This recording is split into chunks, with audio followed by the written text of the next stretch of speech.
If you're anything like me, like learning anatomy through sports injuries, this is episode 53. Petr Cech, October 14th, 2006. An old one, but a good one. Chelsea versus Reading. Now, Peter is the goalie here.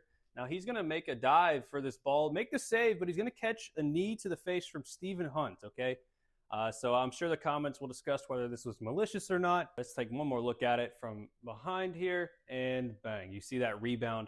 Peter's head kind of hits the ground as well. He's down and not moving, and that's not good if you're Petr Cech. Here's what you don't let an athlete do that just got hit in the head, okay? You don't let them get up and start crawling off the field, all right? Especially after you had been there with him for a minute. Steven comes over, gives him a little tap, a little sportsmanship. They bring out the stretcher, they stabilize him, and they finally get him off the field. That whole process took about 3 minutes, all right? We'll talk about that in just a moment as well. So what is involved? A skull fracture, all right? A depressed fracture, which is not good, of the parietal and temporal bones. Kind of the left side, the middle of the left side of his head was hit. So the parietal and temporal area will be fractured there.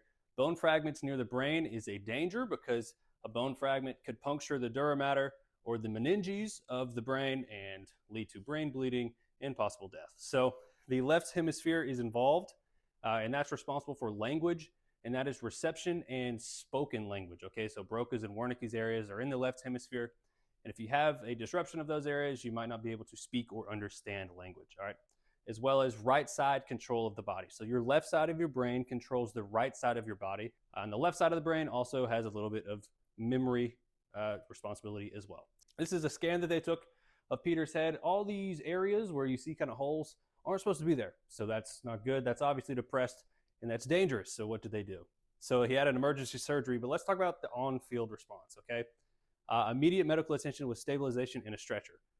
So they did get to him and stabilize him and take him off on a stretcher. However, the Chelsea manager claims that an ambulance did not arrive for 30 minutes. But the Reading manager and team staff claimed that the ambulance arrived and left within 12 minutes of them calling it once they had gotten him off the field. Petr Cech's mother came out and said that Stephen Hunt was trying to murder him, so we'll let the comments discuss that one. He had memory deficits post-surgery, which makes sense because we just talked about the left hemisphere being responsible for some memory. He claims that his memory got better once his team showed up and spoke to him and kind of hung out with him.